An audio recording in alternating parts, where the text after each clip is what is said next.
Et bonjour à tous dans une vidéo d'Alexander Ultimate. Cette vidéo aurait dû être celle que j'aurais pensé de base, mais j'ai fait en fait dans la vidéo c'est plutôt les avantages payants des deux jeux respectifs, et la vidéo telle que j'aurais voulu la faire de base, c'était plutôt est-ce que ça vaut le coup d'avoir les avantages payants dans C'est quoi le jeu et dans le tournoi des champions. Et on va dire d'un côté oui et non. Mais avant de répondre aux questions, je vais juste vous dire mon point de vue, pas pour moi, pas pour au niveau des jeux. Moi je suis free to play, semi-free to play, parce que en l'espace de 11 ans, parce que je dis 11 ans parce que j'ai commencé à jouer à mon premier jeu sur smartphone en 2012 avec Jurassic Park Builder et La Géoglace le Village, qui étaient mes premiers jeux respectifs, où j'ai mis de l'argent dessus.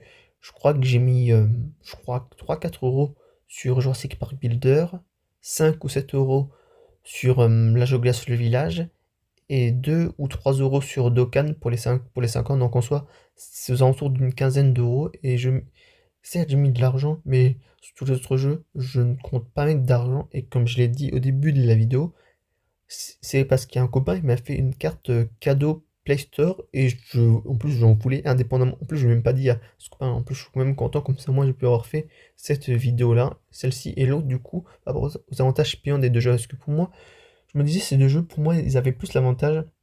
Donc, je voulais tester déjà les avantages payants, même si en soi, j'avais déjà testé une semaine free-to-play dans Jurassic World, mais il y a des années. Et donc, du coup, les avantages euh, premium n'étaient pas les mêmes que maintenant. Donc, du coup, voilà.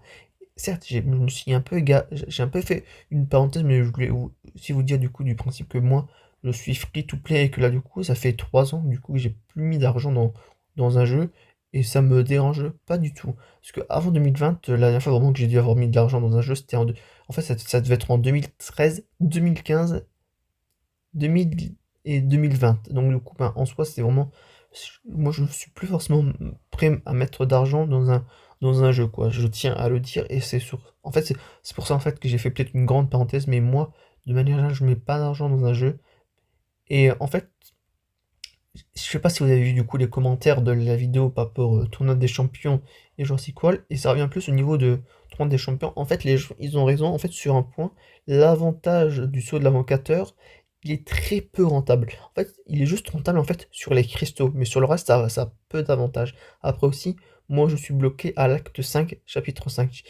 J'ai commencé à faire la quête, la quête 1 du chapitre 6, mais j'y galère après aussi, comme j'ai dit dans la vidéo. Je ne suis pas bon à ce jeu-là, et techniquement, en plus, les récompenses sont plus intéressantes, avec des catalyseurs plus intéressants que je pourrais avoir et tout, mais en soi, à mon niveau, les récompenses sont pas très folles, on va dire, mais c'est juste une petite économie, rien de plus. Alors que dans Jurassic World, les avantages sont clairement mieux. Comme je vous avais dit, je vais pas refaire encore une fois le topo. Déjà, les publicités permettaient de passer le temps plus vite pour les heures de tournoi ou hybrides qui durent 7 jours. Que les deux premières pubs, ça te fait passer une journée, puis après 23 heures, donc en soi, c'est déjà assez énorme. La production d'ADN et d'autres choses respectives au fur et à mesure des mois, et j'étais arrivé à 600 ADN toutes les 12 heures à la fin du mois, ce qui était déjà aussi rentable. Les échanges, je pourrais faire 3 échanges par jour. Moi, je prenais exprès contre des points VIP pour pouvoir ouvrir 3 paquets VIP à 35 000 pour pouvoir avoir le plus de chances d'obtenir des dinosaures que je n'ai pas, quoi. Et du coup, après, il y avait les combats quotidiens, on va dire, pour les VIP, qui n'étaient pas intéressants. Mais en fait, ce qui était uniquement intéressant, c'est que en fait, c'était juste pour les points fidélité, quoi. Parce que, comme, après, certes aussi, tu en gagnes le double et tout. Et si entre les paquets rares, extra rares et légendaires, qui a, que ça alterne et tout, ça fait beaucoup de points VIP. Donc, en soi, c'est bien.